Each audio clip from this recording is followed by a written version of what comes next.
Salut les vapotos, Till de Hardvap de retour comme promis pour une revue matérielle, une revue sur un dripper français, le Flave que vous voyez derrière moi par Alliance Tech Vapor. Donc Alliance Tech Vapor, une marque bien connue sur la scène française, une marque de matériel, une marque d'accessoires. C'est notamment eux qui font des pins bottom feeder pour des atos comme le Petri par exemple, dont vous aviez la revue sur ma chaîne. Ils font aussi des mods. Et voici donc le premier dripper de chez Alliance Tech, le Flave, un dripper saveur single coil. Donc on va s'intéresser en gros plan à ce dripper. Dripper français, donc Cocorico. C'est vraiment génial, c'est vraiment un super ato, vous allez voir tout ça. Une vidéo encore une fois un peu longue, désolé, j'ai quasiment 30 minutes de gros plan. Derrière, il va falloir rajouter au moins 10-15 minutes de conclusion. Voilà, donc n'hésitez pas à accélérer les parties qui vous embêtent le plus. Et on se retrouve donc juste après le générique en gros plan et un peu plus loin dans la vidéo pour une petite conclusion sur ce Flave. A tout de suite, générique.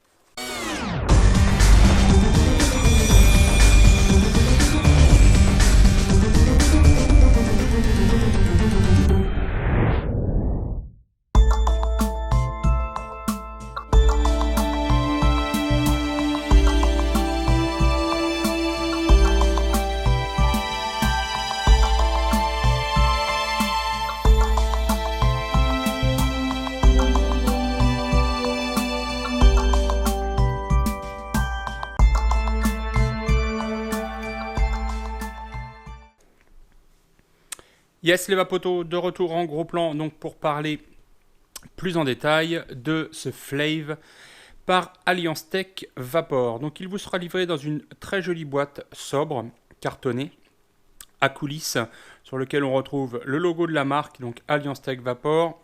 On fait coulisser le dessus de la boîte et on retrouve à l'intérieur son joli dripper. Je vais le mettre de côté juste quelques instants. Sous la mousse, on retrouve l'usuel petit sac de spare dans lequel on va retrouver un pin. Donc celui-ci, normalement vous allez retrouver le pin bottom. Moi le pin bottom est déjà monté sur le dripper. Donc ici il y a le pin classique avec son petit joint. Un certain nombre de joints, certains pour le top cap, d'autres pour le drip tip. Deux vis complémentaires pour les plots positifs et négatifs, montage du coil, et des tout petits joints, il faut faire attention, blanc ici, pour assurer l'étanchéité des pins. Donc un sachet de spare plutôt bien fourni, donc que l'on va mettre de côté pour ne pas l'égarer. On referme la petite boîte. Donc voici le dripper Alliance Tech. Donc comme je vous l'ai dit ici, je l'ai monté déjà avec le pin bottom feeder. Donc on fait très rapidement le tour. Alors il est très brillant, donc du coup je suis désolé, ça risque de faire pas mal de reflets ou de faux reflets. J'avais positionné une lumière mais on n'y voyait quasiment rien du tout, donc je pense que c'est un petit peu mieux. Vous m'excuserez par avance donc s'il y a beaucoup de reflets. Donc une forme un petit peu particulière avec des décrochés ici qui donc d'une part vont faciliter la saveur, mais d'autre part rendent le tout très sobre. Il fait une largeur de 24 mm, donc un diamètre de 24 mm sur une hauteur de 27 mm avec le drip tip inclus. Très joli en SS 316L, donc matériau très noble. En dessous, on retrouve le batch, donc batch numéro 1, le nom de l'ato, donc The Flave, et la gravure Alliance Tech. Alors une belle gravure, pas très profonde, mais largement assez pour pas s'effacer. Donc avec les trois petites étoiles et le Alliance Tech Vapor en dessous. C'est très propre, l'acier est de bonne qualité. J'avais un petit peu peur que, vu la brillance en fait de l'ato, que très rapidement on se retrouve avec des scratchs, voilà, des rayures, des choses comme ça. Et en fait, non, je le trimballe avec ma Molly depuis maintenant quelques semaines. Il est dans ma poche, il est posé, etc., etc. Et il a aucune rayure. Je vous avoue que ça me faisait un petit peu flipper à l'origine parce que c'est vrai que les atos dans cette matière très très brillants comme ça, ils ont tendance à marquer très facilement. Ici, c'est pas le cas. Alors j'ai un petit peu de marque en dessous liée au montage de l'ato sur la box qui est pourtant en Delrin puisque il a été principalement voire que monté sur la Molly. Mais voilà, rien de bien méchant. Ça reste assez classique pour un ato de ce type. Le drip tip qui est au-dessus. C'est un drip tip pardon, wide bore, je ne vais pas y arriver aujourd'hui, drip tip wide bore. Donc c'est un drip tip propriétaire, il est en Ultem, il est assez sobre hein, dans sa couleur, il claque pas trop. Donc si je l'enlève comme cela, on voit les deux petits joints donc, qui sont fournis également dans les spares. Donc drip tip en Ultem, propriétaire. C'est dommage, ça veut dire qu'on ne peut pas monter le drip tip de son choix. A priori, il se laisse dire que des drip tips de couleur, enfin du moins des noirs ou des top caps aussi différents peuvent sortir prochainement. J'en ne sais pas plus que ça. Ce que je sais, c'est qu'il y a version tank, donc avec un tank en dessous qui vient de sortir. Mais rien en ce qui concerne le baril et le drip tip. On va l'ouvrir, on va prendre la petite table.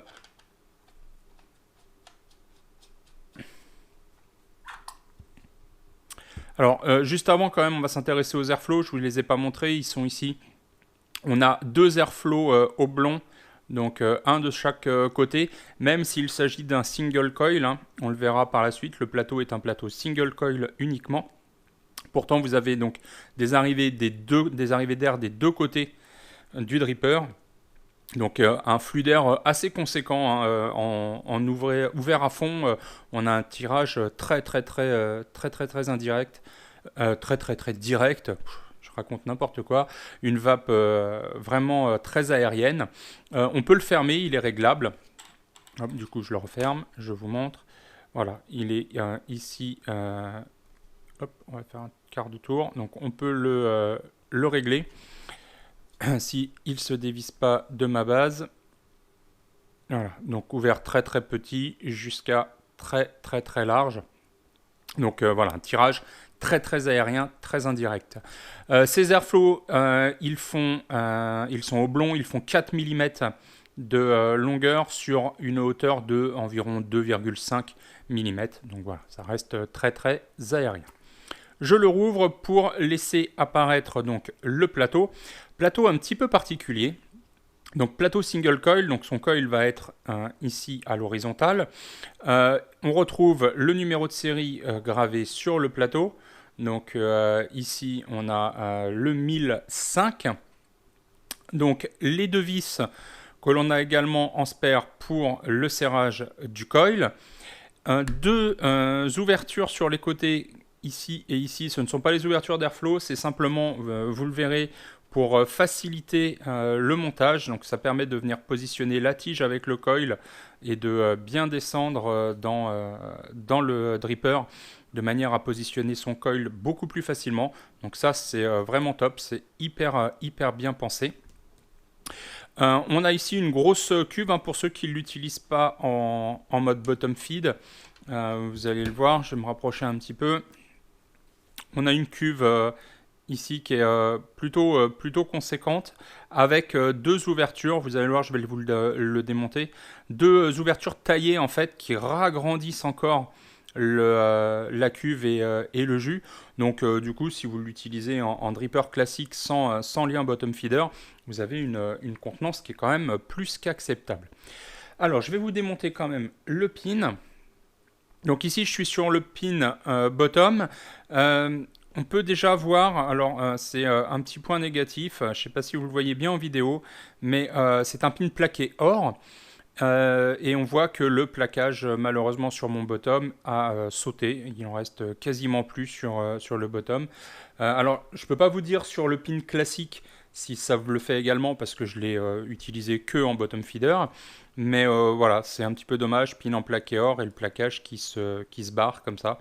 C'est dommage. Le pin est plutôt bien pensé en bottom feeder.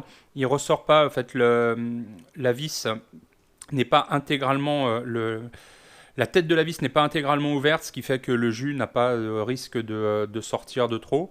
Voilà, c'est un pin qui est vraiment bien pensé, mais c'est dommage. Le plaquage comme ça qui se fait la malle. Donc on va le démonter. Comme ça, vous allez voir l'intérieur un peu plus en détail. C'est jamais simple en vidéo. Hop. Donc faites attention quand vous retirez le pin. Vous avez le petit joint d'étanchéité. Faites gaffe qu'il ne se fasse pas la malle. Ce joint d'étanchéité, il est présent aussi bien en bottom que sur le pin dripper classique. Donc il assure réellement une très très bonne étanchéité entre la cuve du dripper et le positif de la box. Une fois que ce pin est enlevé, on peut retirer aisément cette pièce. Donc vous voyez qu'au niveau du démontage et du nettoyage, c'est vraiment facile, hein. On retire le pin positif et ensuite tout se démonte. Ici, on a l'isolant du pin. Je ne vous l'ai pas montré, mais il ressort pas énormément, mais il ressort assez si vous êtes sur des modes hybrides. C'est suffisant, d'autant plus que l'isolant est bien ressorti de la partie négative, donc il n'y a pas de risque particulier à ce niveau-là. On va ressortir aussi l'isolant du positif. Donc une très très belle pièce en pique, je pense. On va prendre un petit chiffon d'histoire d'essuyer, j'ai un petit peu de jus. Enfin, c'est pas du jus, c'est parce que je l'ai passé au bac à ultrasons avant de faire la revue. Et c'est un petit peu humide. Donc une pièce un isolant en pique d'une qualité irréprochable en termes d'usinage. Il n'y a aucune aspérité, tout est bien ébardé, c'est vraiment très très propre. C'est une belle pièce, hein.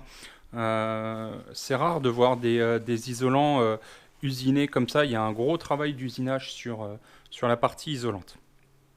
On va poser cet isolant là. Donc le pin positif, donc, qui est relié ici au 510, qui a son ouverture comme je vous le disais.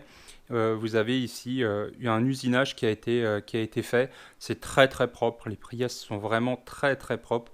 Un usinage qui augmente en fait la taille de la cuve. Donc ça c'est plutôt sympa. L'airflow qui est ici. On reviendra sur cet airflow tout à l'heure. Et de l'autre côté, donc le négatif dans la masse, la même ouverture à ce niveau, donc ce même usinage qui permet d'augmenter la cuve. Et voilà, c'est très très bien usiné, c'est très très propre. Il n'y a rien à dire. On voit encore un petit peu les coups de fraise au fond, mais bon, ça c'est normal. L'usinage est vraiment vraiment parfait. Donc, je vais remonter la partie en Delrin, je vais remettre ma partie positive et revisser mon pin. Donc faites bien attention à ce que le joint soit présent lorsque vous revissez ce petit pin.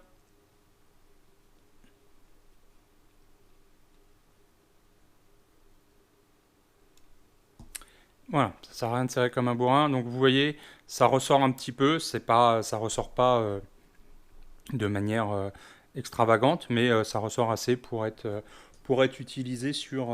Est-ce qu'il est bien serré? Oui. Pour être utilisé sur du méca sans aucun problème en connexion hybride. Le pin bottom ressort de la cuve de quelques millimètres, on va dire peut-être 2, 2,5. Voilà, ce qui permet de laisser, de pas réaspirer le jus quand vous relâchez la bouteille directement. Ça permet de laisser un fond de jus au fond de cuve de manière à alimenter correctement le coil. Donc ça aussi, c'est très très bien pensé. On a ici donc les deux vis de serrage pour le coil qu'on utilisera lorsqu'on va les monter. Et les deux airflow.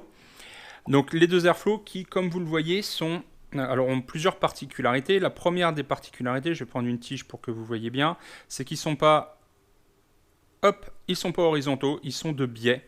Ce qui veut dire que l'air va venir taper de biais sur les coils, donc à la droite et à la gauche du coil, en biais.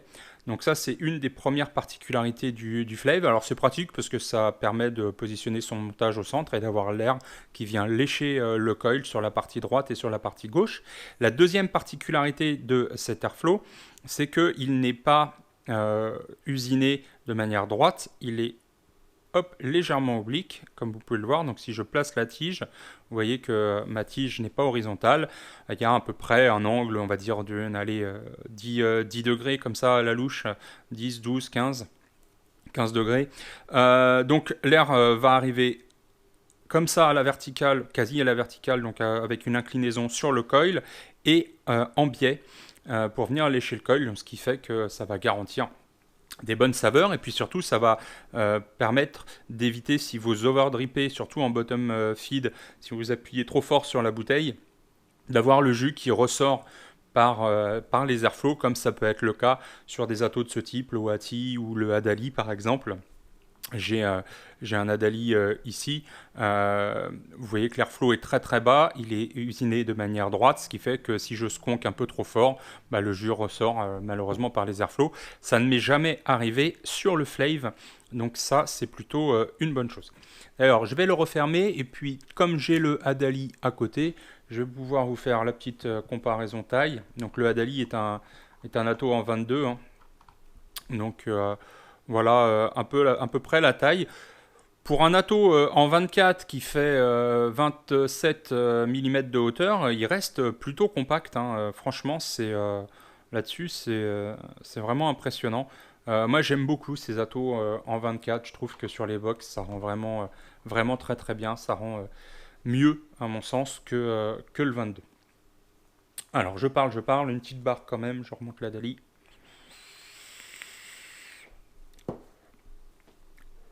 Désolé, ça fait du bien.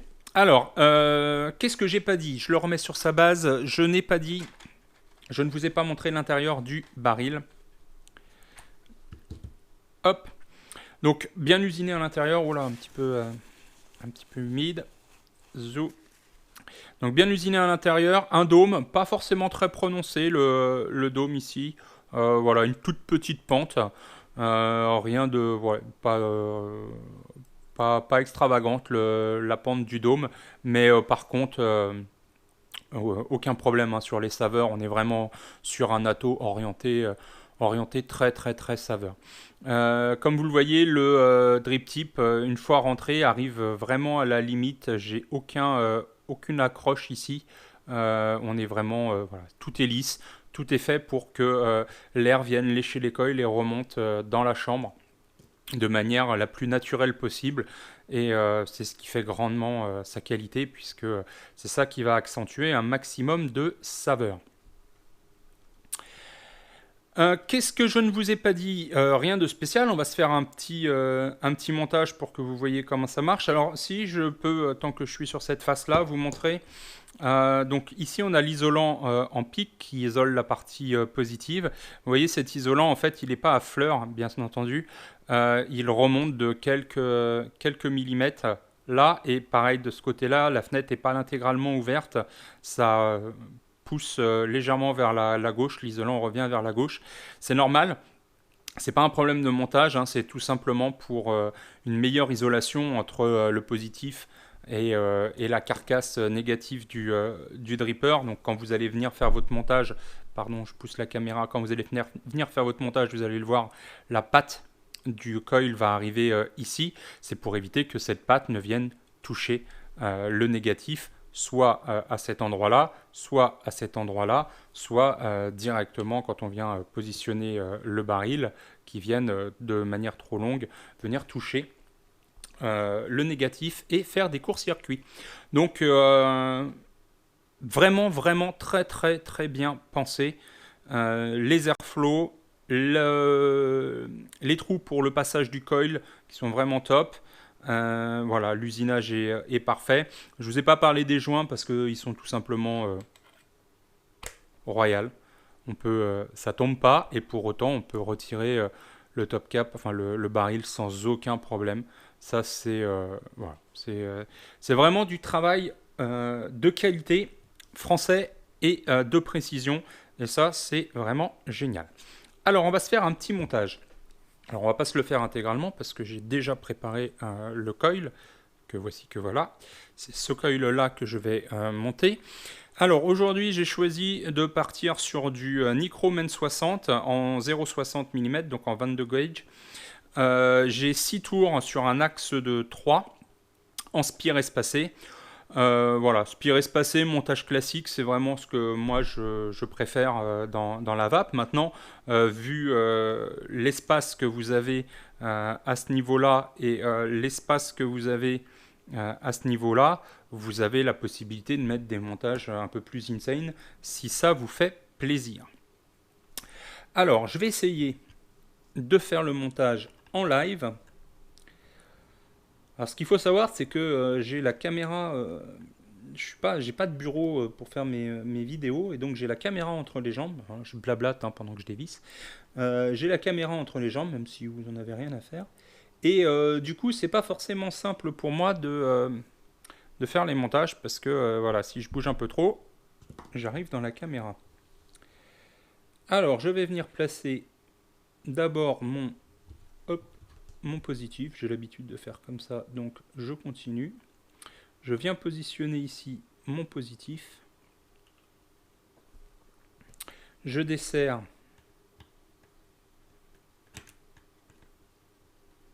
le négatif pour passer le fil qui est un peu plus épais. Alors je vous ai pas parlé des plots, j'ai dit que je le ferai au montage, ça tombe bien.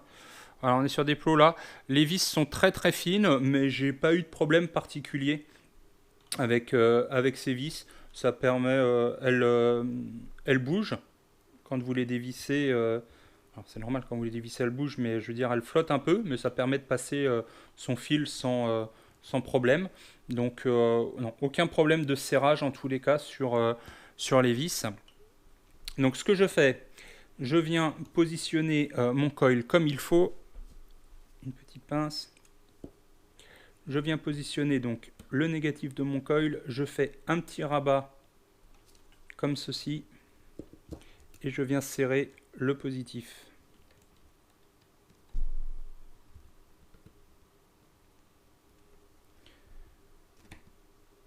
Le positif est serré, ça bouge plus. On vient du côté négatif. Alors on va recentrer un petit peu le coil.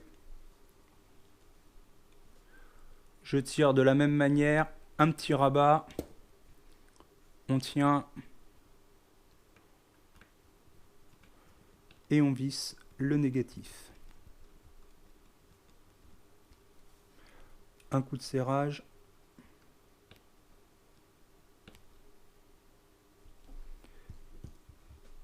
Et ça bouge plus. Ce qui nous permet ensuite de venir retravailler les spires de son coil. Alors, est-ce que je vais y arriver avec la caméra? C'est pas gagné. Donc, je fais attention à l'écartement ici de mes spires.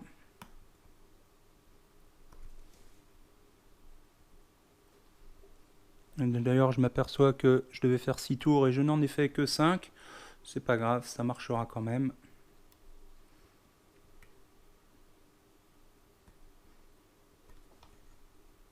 Donc, vous voyez la tige dans les encoches, c'est vraiment génial parce que une fois qu'elle est positionnée, il n'y a plus rien qui bouge, donc on peut venir retravailler ces spires correctement. Et ça, c'est vraiment impeccable. On vient couper l'excédent.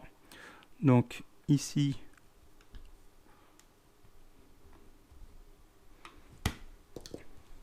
hop.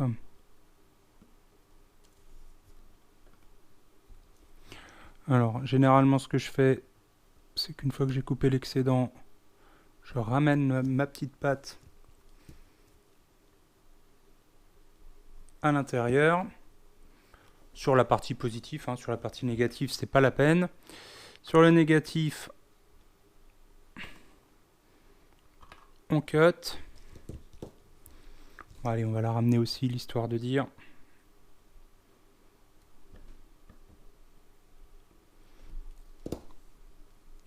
Impeccable. Je revérifie mon serrage.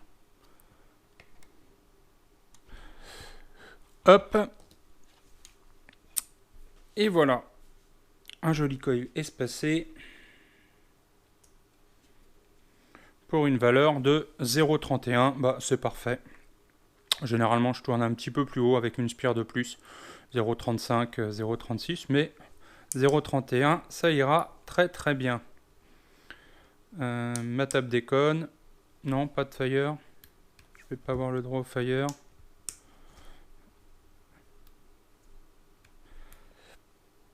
Ça ne sert à rien de faire feu sur un coil espacé, mais ça me fait plaisir. Donc, 0,28, voilà, on sera au 0,30 avec le coton et le liquide. Donc, impeccable. Pour le cotonnage, je vais utiliser... Et je regarde le compteur, j'en suis déjà à 25 minutes. Je parlais avec Loïc, mon pote de Loïc Modvap, là. Je disais, il faut que je raccourcisse absolument mes vidéos. Je parle de trop, il faudrait que je fasse 15 minutes. Et bien, c'est pas encore aujourd'hui que ça fera 15 minutes. Alors, on va prendre, pour cotonner, du Kendo. Voilà, c'est pas que je le kiffe particulièrement, mais j'en ai des caisses, donc il faut bien que je l'utilise. Une belle moustache.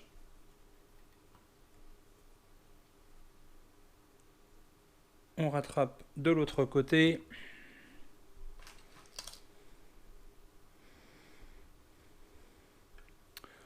On va venir couper une bonne longueur. On peut laisser une bonne longueur de coton des deux côtés.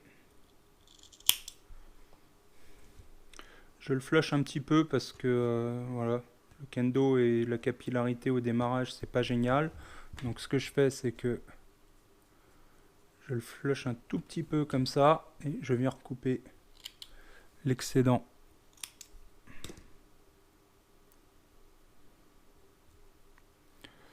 Et voilà.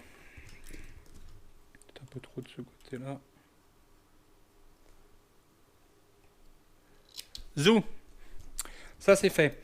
Ensuite, vous attrapez votre coton, vous faites une petite courbure et vous redescendez ça dans la cuve. En voilà une.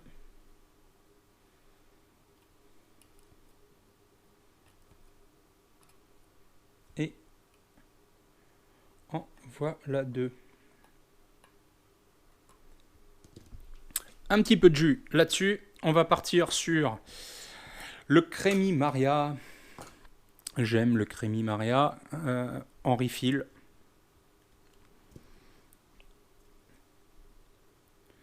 Donc le problème du kendo, c'est justement de pouvoir l'imbiber correctement. Donc on y met une bonne dose. On prend sa petite pince et on vient tapoter jusqu'à ce que ce soit correctement imbibé, voire on se fait un petit feu si on n'a pas de faux contact. Hop.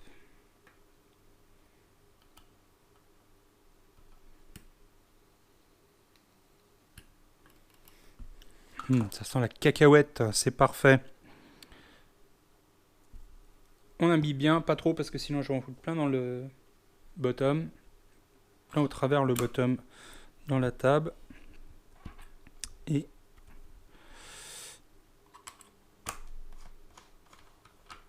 voici et voilà. Donc, une fois qu'on a ça, on prend une petite box. Devinez laquelle? La Momo, la Molly. La Molly, on règle, on vérifie que le pin soit correctement réglé. Hop.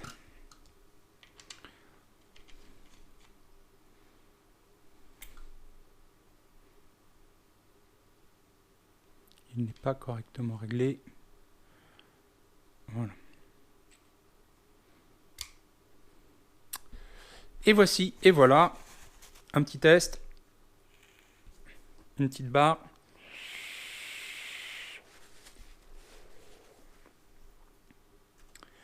Impeccable. Donc du coup, voilà ce que ça donne sur la Molly. Il faut savoir que, comme je vous l'ai dit hein, durant la revue de la Molly, c'est le combo que j'utilise maintenant tout le temps, donc partout. Voilà, combo léger qui fonctionne vraiment super bien.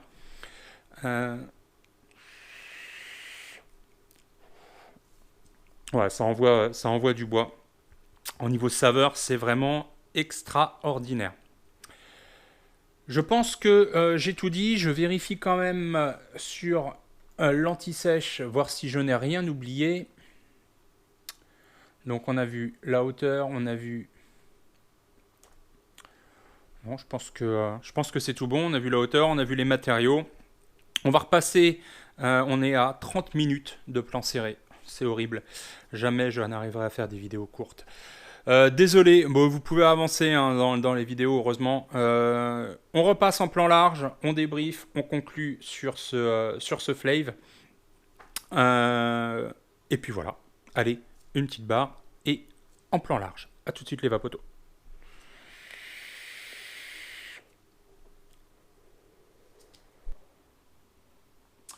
De retour en plan large, donc pour débriefer sur ce flave que vous avez pu voir en détail lors de ce gros plan. Comme d'habitude, ma petite anti-sèche. Donc, dripper français de super bonne qualité en SS316. Un look vraiment super sympa. Ces petits décrochés, j'adore. Vous allez le voir, on va faire les positifs et les négatifs. J'ai très peu de négatifs hein, sur cet atomiseur. Un atomiseur single coil, donc très axé saveur. Et franchement, la saveur, on l'a. Là, je suis sur le Crémy Maria que vous avez vu en plan serré. Franchement, j'ai toutes les notes du liquide. Le chocolat léger, mais le chocolat, la cacahuète à fond les ballons. Voilà, je kiffe. Je kiffe grave ce flave. Il me lâche plus, tout comme la Molly. Il est fixé à sa Molly, il ne bouge pas. Alors il va de temps en temps sur la VT Inbox, mais généralement il fait très peu d'infidélité à sa Molly. Et voilà, vraiment mon gros setup coup de cœur du moment. Alors, au niveau des plus, les plus bien entendu, la qualité de fabrication, la qualité d'usinage, la qualité des matériaux, c'est top. On est vraiment sur de la fabrication française, donc ça c'est le deuxième plus.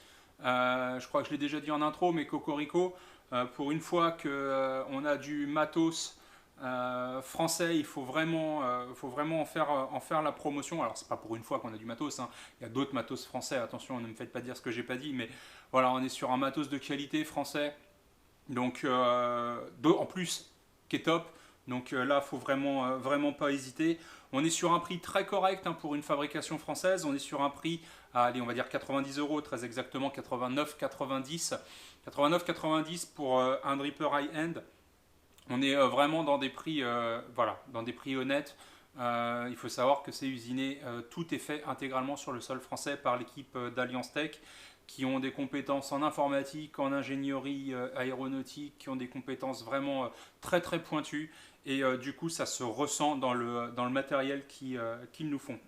Les encoches que vous avez vues en gros plan pour placer le coil, ça aussi c'est une super bonne idée. On vient poser la tige, avec son coil à l'intérieur, on serre, il n'y a rien qui bouge, on n'a plus qu'à réajuster correctement les spires de son coil. Ça, c'est vraiment impeccable. L'inclinaison des airflows à environ 10-15, alors je ne l'ai pas mesuré, hein, mais on est à 10 degrés, 15 degrés, ce qui permet d'avoir un air qui vient taper le coil en biais comme ça, donc accentuation des saveurs, et qui plus est, qui permet d'éviter les overdrips hein, lorsqu'on se conque. Bah voilà, là aussi, encore une idée, alors c'est pas une idée nouvelle, mais voilà, toutes les bonnes idées en fait sont inclus dans ce dripper, et ça je trouve ça génial. Le pin bottom feeder, En standard de livret, ça aussi c'est top, pas besoin d'acheter un pin supplémentaire comme sur certains atos. Là tout est de base, on peut l'avoir en mode normal, dripper normal ou en mode bottom feeder, et ça c'est quand même top. Je ne vais plus arriver à parler. Néanmoins, il faut quand même que je vous donne des moins. Alors j'en ai trouvé deux des moins. Un qui est peut-être plus important que l'autre. Le premier, c'est le drip type propriétaire. Voilà, c'est un petit peu dommage. Ceux qui voudraient avoir un drip type un petit peu différent, eh ben, du coup, voilà, on est cantonné à ce drip type. Alors, j'espère que des drip types, notamment noirs par exemple, sortiront à l'avenir. Vu qu'Alliance Tech fait beaucoup d'accessoires, j'ose pas imaginer qu'ils sortent pas des drip types associés à ce Flave. Ils ont sorti une version que je vais vous mettre en incrustation par là, une version tank du Flave que je n'ai absolument pas vu ni touché, donc je ne pourrais pas vous en parler, mais voilà, ça peut être aussi une bonne alternative pour celui qui veut un tank. Ce tank est BF aussi, hein, c'est comme le Split, très bon Nato d'ailleurs aussi le Split, hein, on n'oublie pas, mais c'est pas le sujet. Donc le tank est aussi BF, donc ça aussi c'est plutôt génial. Et du coup j'en ai perdu mon deuxième moins. Ah non, le deuxième moins est important, c'est le plaquage au niveau du pin positif, du moins en bottom. Alors je ne sais pas si le plaquage s'en va aussi sur le pin classique. Je ne l'ai pas utilisé du tout en classique, hein, je vous le rappelle, mais en bottom feeder il s'est enlevé quasiment tout de suite, le plaquage or. C'est dommage parce que la qualité générale de l'Ato c'est vraiment top. On l'a dit, hein, la qualité d'usinage, la qualité des matériaux, tout est top. Et ce pin bottom feeder où il y a le plaquage or qui se barre, bah ouais, c'est un petit peu dommage. Je comprends pas. Est-ce que c'est une erreur de mon badge? Je ne pense pas, parce que Loïc qui a fait, donc mon pote Loïc, hein, qui a fait la vidéo aussi du Flave, a le même problème sur le sien. J'ai pas vu d'autres retours, mais si lui a le problème et que moi j'ai le problème, sachant qu'on les a achetés à deux endroits différents, ça semble être un problème de série. Alors est-ce que le plaquage n'a pas tenu pour une raison X ou Y? Je ne sais pas. J'essaierai de contacter Alliance Tech à ce propos, et je vous mettrai un petit update sur la page Facebook. Donc parenthèse, n'oubliez pas de vous abonner à la page Facebook de l'Arvab de Thiel, hein, c'est justement fait pour ça. Ça permet de rajouter des petits updates suite à mes vidéos.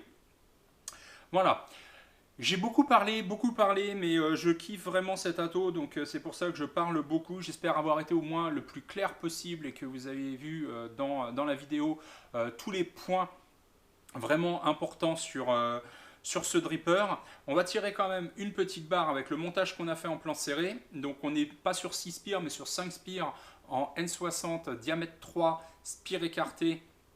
N60 en 0,60 mm, donc en 22 gauge. On est à Q quasi pleine charge, on n'est pas à pleine charge, mais quasiment. Donc moi je l'utilise avec l'airflow ouvert à fond. Je sais qu'il y en a qui préfèrent quand c'est un peu plus fermé, mais moi je le kiffe en ouvert à fond. Là vraiment.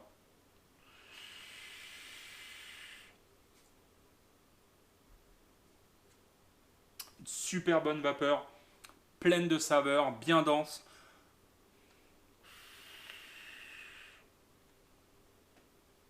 Il n'y a rien à dire. C'est parfait, qualité française, prix abordable. Allez-y, foncez, n'oubliez pas. N'hésitez pas, n'oubliez pas, n'hésitez pas. Décidément, je pense avoir raccroché pas mal durant cette vidéo. Je fatigue, c'est normal. J'enchaîne les vidéos parce que j'ai un petit peu de temps. Du coup, ça se ressent. Sur ce, je vais vous souhaiter une bonne fin de journée ou une bonne soirée en fonction de l'heure à laquelle vous regardez cette vidéo. Vous n'hésitez pas à vous abonner à la page Facebook comme je vous l'ai dit précédemment. Abonnez-vous aussi à la chaîne YouTube si ce n'est pas déjà fait. Le petit pouce en l'air si cette vidéo vous a plu. Le petit pouce en bas si ce n'est pas le cas, c'est une option qui est toujours disponible. On se retrouve très rapidement pour une revue matérielle sur je ne sais pas quoi, soit une box, soit un ato, je ne sais pas encore, donc je ne m'avance pas. Et surtout, vous n'oubliez pas... Le tabac, c'est à vous, on en viendra tous à bout.